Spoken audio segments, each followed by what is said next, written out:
surgen dudas acerca de si Jesús es o no el Mesías. Lo que no queda claro es de quién proceden esas dudas, si de Juan el Bautista o de sus discípulos.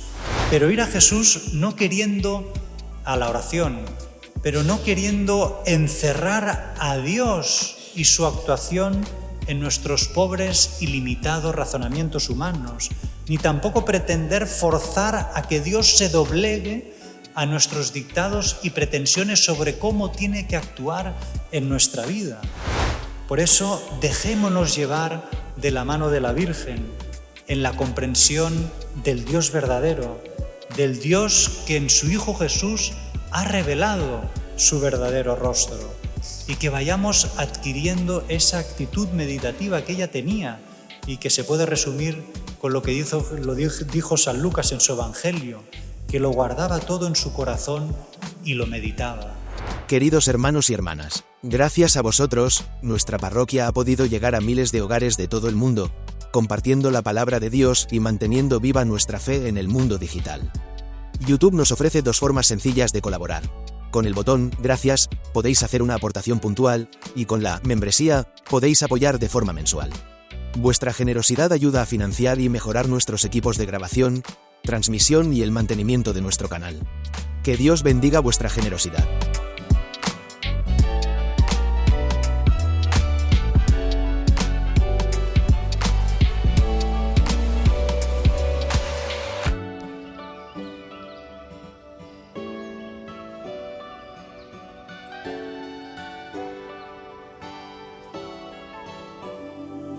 El Señor esté con vosotros. Y con tu espíritu. Lectura del Santo Evangelio según San Mateo. Gloria a ti, Señor. En aquel tiempo, Juan, que había oído en la cárcel las obras del Mesías, mandó a sus discípulos a preguntarle: ¿eres tú el que ha de venir o tenemos que esperar a otro? Jesús les respondió: id anunciad a Juan lo que estáis viendo y oyendo. Los ciegos ven y los cojos andan, los leprosos quedan limpios y los sordos oyen. Los muertos resucitan y los pobres son evangelizados. Y bienaventurado el que no se escandalice de mí. Al irse ellos, Jesús se puso a hablar a la gente sobre Juan. ¿Qué salisteis a contemplar en el desierto? ¿Una caña sacudida por el viento? ¿O qué salisteis a ver? ¿Un hombre vestido con lujo? Mirad, los que visten con lujo habitan en los palacios. Entonces, ¿a qué salisteis? ¿A ver a un profeta? Sí, os digo, y más que un profeta. Este es de quien está escrito: yo envío a mi mensajero delante de mí, el cual preparará tu camino ante ti. En verdad os digo que no ha nacido de mujer uno más grande que Juan el Bautista, aunque el más pequeño en el reino de los cielos es más grande que él. Palabra del Señor. Gloria a ti, Señor Jesús. Como acabamos de escuchar en el Evangelio, surgen dudas acerca de si Jesús es o no el Mesías. Lo que no queda claro es de quién proceden esas dudas, si de Juan el Bautista o de sus discípulos.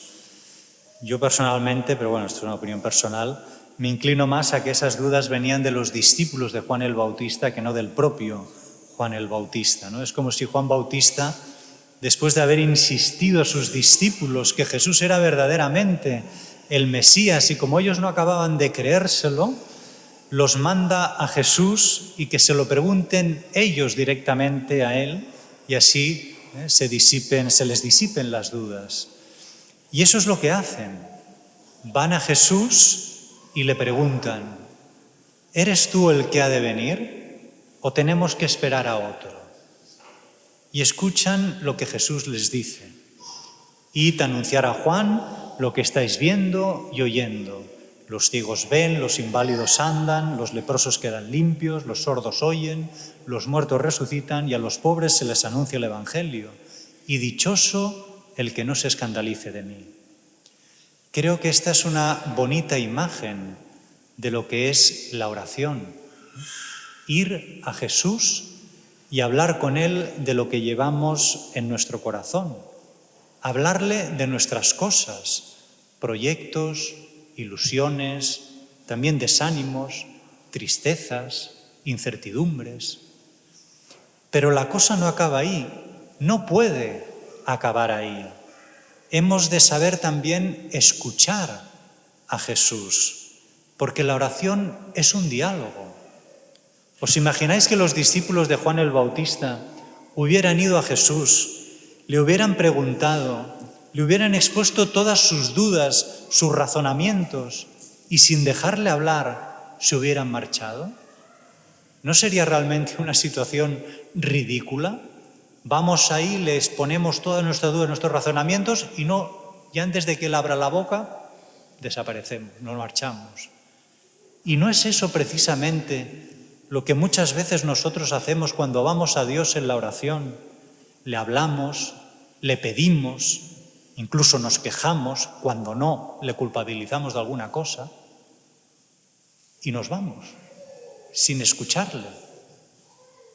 Ciertamente no hemos de esperar que Jesús nos hable con palabras, pero sí que si estamos atentos nos daremos cuenta que sin ruido de palabras, unas veces pone en nosotros inspiraciones, ilumina nuestro entendimiento, otras veces consuela, pone calor de amor en nuestro corazón, otras veces fortalece nuestra voluntad para que podamos llevar a cabo tal o cual decisión, y luego además, saliendo de la oración, tendremos una mayor capacidad de ver la mano de Dios en aquello que nos va sucediendo a lo largo del día. Y veremos en muchas de las cosas que nos suceden a Dios que nos está respondiendo a lo que nosotros habíamos llevado a la oración. Pero fijémonos, ¿de dónde nacen esas dudas? ¿Cuál es la causa que hace que surjan esas dudas acerca de Él? Pues podríamos decir que, sintetizando, la causa de esas dudas es que la idea que se habían hecho del Mesías no concuerda con lo que ven en Jesús de Nazaret. No les cuadra la manera de hacer de Jesús con la idea que ellos habían hecho del Mesías. ¿Y cuántas veces también nos pasa a nosotros lo mismo cuando en la vida nos suceden cosas que no entendemos o que pasamos por dificultades que no esperábamos? Y entonces nos asaltan las dudas, ¿no? ¿Cómo puede ser que Dios? Y cuando las cosas no se ajustan a lo que nosotros esperábamos y Dios aparentemente no hace nada, no responde, más bien no responde como nosotros esperábamos, entonces, como dijo Jesús, nos escandalizamos de Él. Incluso podríamos decir, y esto es fuerte, pero podemos llegar a sentir que Dios nos ha defraudado. Y entonces nuestra fe queda tocada, si no mortalmente, gravemente. ¿Qué hacer en estos casos? Pues hacer lo que hicieron los discípulos de Juan el Bautista. Ir a Jesús y preguntar y escuchar. Pero ir a Jesús no queriendo, a la oración, pero no queriendo encerrar a Dios y su actuación en nuestros pobres y limitados razonamientos humanos, ni tampoco pretender forzar a que Dios se doblegue a nuestros dictados y pretensiones sobre cómo tiene que actuar en nuestra vida, sino lo que tenemos que hacer es acudir a Él en la oración, abriéndonos con humildad y con fe para descubrir al Dios verdadero, y no la imagen de un Dios que nos hemos hecho en nuestra mente que no existe, y descubrir también la manera con la que Dios quiere actuar en nuestra vida y no como nosotros pretendemos que actúe en ella. Y entonces Jesús, como hizo con los discípulos de Juan el Bautista, nos llevará a las Sagradas Escrituras para que podamos leer en ellas y reconocer la manera que tiene Dios de actuar en la vida de las personas. A los discípulos de Juan el Bautista, para que se convencieran de que él era el Mesías, les dice que los ciegos ven con su actuación, los cojos andan, los leprosos quedan limpios, los sordos oyen, los muertos resucitan y a los pobres se les anuncia el Evangelio. Y no es precisamente eso lo que profetizó Isaías que haría el Mesías cuando llegara, tal y como hemos escuchado en la primera lectura. Y entonces, ¿por qué esas dudas? Si nosotros abrimos el Evangelio, veremos cómo Jesús advierte a sus discípulos y por tanto también a nosotros del peligro de las preocupaciones de este mundo, de los afanes de la vida, la seducción de las riquezas. Les habla también y les advierte del maligno y de sus tentaciones y les advierte de tribulaciones, de dificultades, incluso de persecuciones, incluso llegar a morir por causa de él. Y además les dice, si al árbol verde le han tratado así, refiriéndose a su dolorosísima pasión, ¿qué no van a hacer con el árbol seco que somos nosotros? Pero entonces también leemos en el Evangelio que Jesús dijo que confiáramos en Dios. Confiad en Dios, confiad también en mí. Nos dijo que no tuviéramos miedo, que Él estaría con nosotros cada día hasta el fin del mundo, que ninguno de nuestros cabellos perecerá, que el que persevere hasta el fin se salvará. Y en esos diálogos íntimos con sus discípulos en la última cena, les dice que quien le ame, quien le amemos, Él también nos amará y el Padre la amará. Y vendrán el Padre y el Hijo a hacer morada en nosotros, para que el amor con el que Dios Padre le ama esté también en cada uno de nosotros. Y de ahí la alegría que uno siente cuando uno experimenta el amor de Dios en su vida, cuando somos traspasados y llenados por el amor de Dios en nuestra vida. Por eso la confianza en Dios nuestro Padre y la alegría incontenible de sentirnos amados por Dios nos hará vencer todas las dificultades interiores y exteriores de la vida. Pero para ello, y quizá esto es lo más importante, para ello hemos de ser constantes y perseverantes en la oración, en ese acudir a Jesús y estar con Él en diálogo de amor, que es la oración, alimentándola con la lectura de la palabra de Dios y dejando que esa palabra vaya transformándonos interiormente, sabiendo descubrir al Dios verdadero y a su manera de actuar en nuestra vida, y no el Dios que nosotros nos habíamos forjado en nuestra mente o las pretensiones que teníamos de cómo Dios tenía que actuar en nuestra vida.